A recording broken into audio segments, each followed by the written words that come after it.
What's up, Ragin Nation? How's it going? My name is Alex Yu, and you're watching Bumblebee's Journey. This is just a web series where we're talking about the Bumblebee solo film in the Transformers Cinematic Universe. This is episode number 10, and in this episode, we gotta talk about the filming of Transformers Bumblebee because it has begun. Today is July 31st, and in the previous episode, I did mention that there was an announcement stating that Bumblebee starts filming on July 31st all the way to November 15th. That is 3.5 months of filming, and it's all going to be filmed locally all over California. And those locations consist of Los Angeles, Marin Headlands, San Rafael, and also Vallejo. And I don't know exactly when they're going to be filming and where, but I do know that so far they are filming in those 4 locations. But most importantly, they're keeping it all within California. And because of that, they can actually reduce their production budget because Transformers Last Night was a very expensive film, the most expensive film in a Transformers live action movie franchise at $217 million.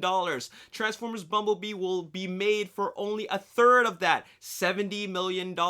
And not only by not having this film be filmed globally keeps the cost down, but also they have an entirely new cast.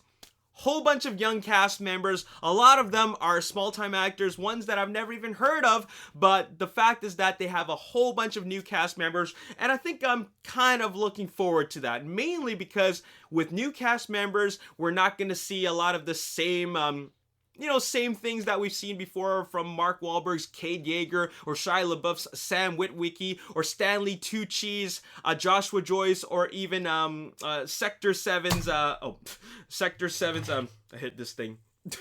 Sector 7, Seymour Simmons. We're not going to see these guys anymore. We're going to see an entirely new cast, and this film takes place in 1987. And with the new cast, of course, the actors' fees and their wages is a lot less. It's a lot lower than having to rehire or recast a lot of these actors who can command a higher actor's salary. So that really keeps the cast down. Now, the film has started filming, and of course, with a Transformers film, you know that they're filming Transformers because, well, not only do we know that this film is titled Brighton Falls, which is an Iron Giant reference, but it is also a Transformers film. And you remember Michael Bay when he was filming the last 5 films? We know that they are filming Transformers with the flashy cars, the big action, the big explosions. We just know that it is going on.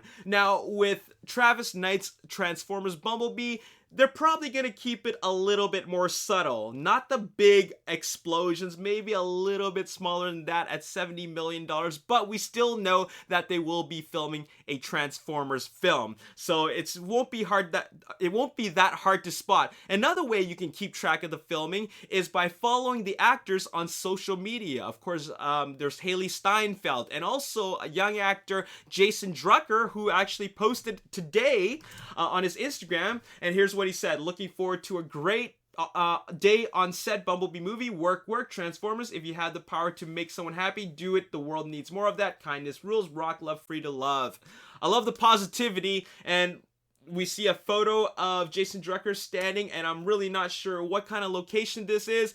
I guess he's on set, but besides him, there's really nothing to see in terms of like vehicles or any unique locations. So at least we do know that they are filming now. And of course, this is with a brand new set of cast members. And we recently got a big announcement for a new member of the cast, and that is John Cena.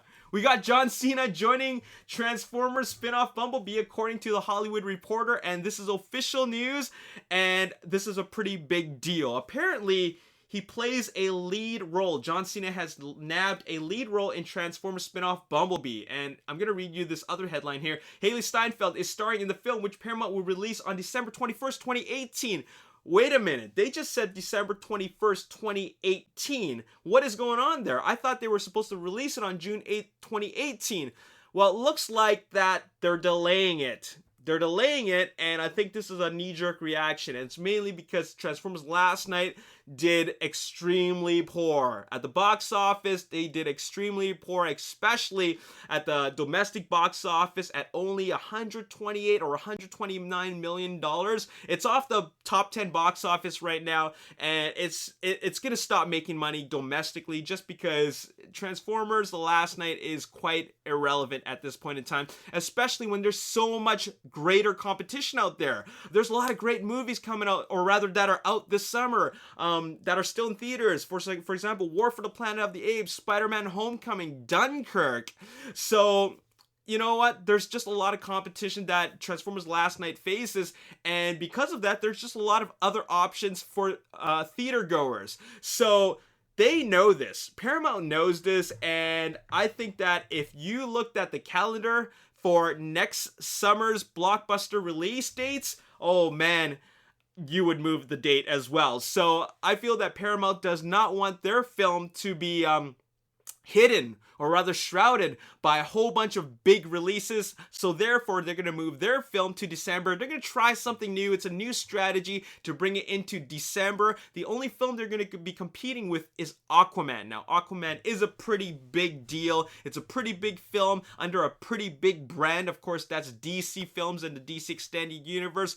Transformers, still a big brand, but with only 2 major films to be released on December 21st, it gives moviegoers fewer options. So you're either going to watch one or the other. Me being a Transformers fan and also a DC fan, I put Transformers priority, so I'm going to watch that first before I watch Aquaman. But in any case, they definitely don't want to have their film being released in summer 2018, because look at this. Look at the summer schedule. It's ridiculous. So many big films. Avengers Infinity War, Han Solo, Deadpool 2, Ocean's 8, Jurassic World sequel, which I forgot what they're calling it, another Fox Marvel film, Ant-Man and the Wasp. I don't even know if the animated Spider-Man film is going on. Alita Battle Angel, Mission Impossible 6. It's ridiculous. So Transformers Bumblebee is definitely going to be completely shrouded by all these bigger releases, especially by all these comic book movies and a Star Wars film. You know what? This is a really smart move for them to put this on December 21st. Facing off against Aquaman is way better than facing off against these bigger movies. So yeah, it was definitely a smart move. And guess what? Rogue One and Force Awakens opened on December, and they opened huge. They ended up being really, really big openings. So even though Aquaman is in there, it's definitely going to it won't be as bad. So it definitely won't be anywhere near as bad as Transformers Last Night, because there's a much smaller production budget. So because of that, if they even open with $50 million, they will still be on top. So it won't be so bad. So let's talk about John Cena being on board with this film. So they got a young cast. They got Haley Steinfeld, and now they got WWE wrestler John Cena. And this leads me to think about a number of things. First of all, young cast is a cheaper cast. Haley Steinfeld, she's a brand. Haley Steinfeld is a brand because, well, she's a superstar. She's not only an actress, but she's also a singer. She's a very, very famous singer. So because of that, she also has that following.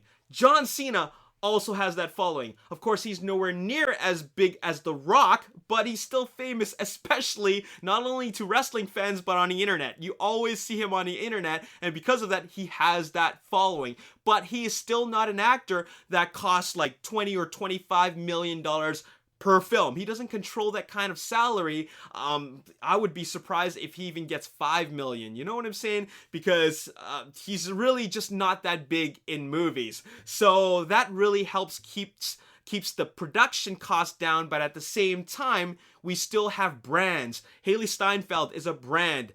John Cena is a brand. It creates that following. So they're definitely casting very, very strategically. Now, as for Haley Steinfeld, we know what kind of character she is. She's a young mechanic, tomboy, right? But John Cena, I have a feeling that John Cena is going to be... I have a feeling that John Cena is going to be playing a cop. I just have that feeling. I think that he's going to be playing a cop, and he's going to be this cop that doesn't believe in